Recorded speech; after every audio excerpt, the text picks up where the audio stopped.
परम प्यार से बोलिए धन्यकार। मैं ये कर लूँ मैं वो कर लूँ कहने से बनती बात नहीं, जो वक्त पे कर ले काम अपना सहता समय की घात नहीं। जब ताकत थी तब हिम्मत थी, तब पाँव पसारे सोता रहा, अब सेवा करना चाहता है पर ये तन देता साथ नहीं। मैं ये कर लूँ मैं वो कर लूँ कहने से बनती बात नहीं। आओ संत महात्माओं सदगुरु साफ साफ इशारा दे दिया कि खाली कहने मात्र तक यदि सीमित रहेंगे तो फिर पार उतारा होने वाला नहीं है, फिर कल्याण होने वाला नहीं है। आओ संत महात्माओं, एक बार एक पंडित जी कथा सुना रहे थे और कथा सुना रहे थे कि ऐसे ऐसे एक भक्त था, भक्ति बहुत किया करता था और खुश होकर के यानी आपने दर्शन दिए, भगवान श्री कृष्ण ने अपने भक्त को खुश होकर के दर्शन दिए। तो जो सत्संग चल रही थी, प्रवचन चल रहे थे, काफी श्रद्धालु बैठे हुए थे, यानी भक्ति रस आ रहा था।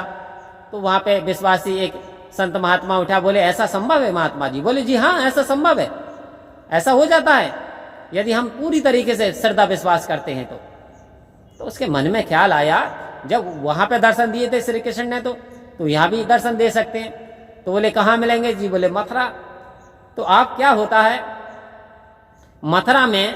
उन्होंने कहा मैं भेंट क्या लेकर के जाऊं? उसने कहा भगवान कृष्ण के चप्पल नहीं होंगे। तो वो चप्पल एक बहुत ही बेहतरीन खरीद के चला गया। और जब चला गया तो वहां पता पूछता है कि भाई भगवान कृष्ण से मिलना है, मुझे तो मुरली वाले से मिलना है। लोग हंस रहे थे, कह रहे मुरली वाले से? मुरली वाला तो मंदिर के अंदर है, यहाँ तो बहुत सारे मंदिर बने हुए हैं, आपको कौन से मिलना? बोले मुझे अपने हाथों से चप्पल पहनाने हैं। आओ संत महात्मा सभी चौंक जाते हैं, लेकिन फर्म डिटर्मिनेशन, दृढ़ विश्वास सतगुरु मान लिया था ब्राह्मण को, कह रहे थे संभव है यदि विश्वास करता है। तो आओ संत महात्मा, होता क्या है आफ्टर सम टाइम, को समय के बाद काफी प्रयास किया, पूछा गछि की, और यानी फिर ध्यान किया कि प्रभु आप तो सत्य हो, मैं आपको तलाश कर रहा हूं, कृपा करके मुझे दर्शन दीजिए और मैं आपके लिए चप्पल लाया हूं। तो आओ संत महात्मा, 3-4 दिन के उपरांत भगवान दया का सागर है और भगवान कृष्ण प्रकट हो जाते हैं और प्रकट होकर दर्शन देते हैं और उसके चप्पल लेते हैं और आशीर्वाद देते हैं। कहते क्या चाहता है? कहते आपकी भक्ति चाहता हूं, आपकी कृपा चाहता हूं। बोले तथास्तु। अब जब वो रिटर्न होता है वापस, तो पंडित जी कहता है कि भाई मिल आए? मिले क्या भगवान कृष्ण? अरे बोले मिले और मुझे आशीर्वाद दिया और मुझे कुछ प्रसाद भी वितरण किया। वो चक्कर में पड़ता है यार, हमें पूरे साल कई साल हमें कथा सुनाते हुए होंगे। अरे बोले बेटा मैंने ऐसे ही बता दिया था, तू झूठ बोल रहा, तुझे नहीं मिले होंगे। मुझे तो 10 साल हो गए कथा सुनाते हुए, मैं तो कथा सुना रहा हूं लेकिन मुझे आज तक दर्शन ही नहीं हुए। तो वो व्यक्ति कहता है आप केवल सुना रहे हो, आप सुन नहीं रहे हो, आपने विश्वास नहीं किया।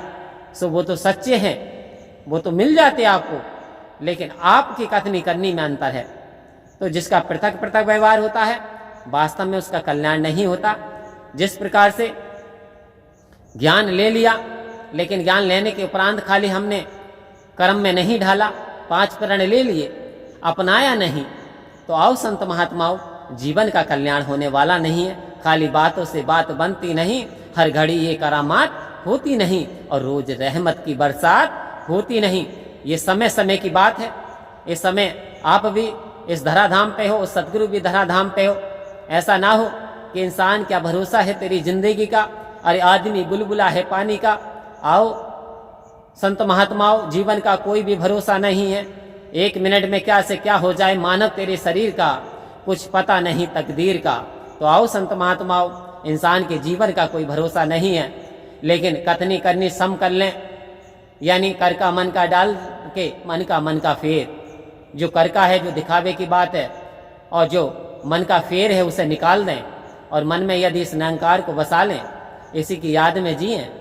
संत महात्माओं को आदर्श उच्च मानते हुए, उनका एहतराम करते हुए जीवन को यापन करें।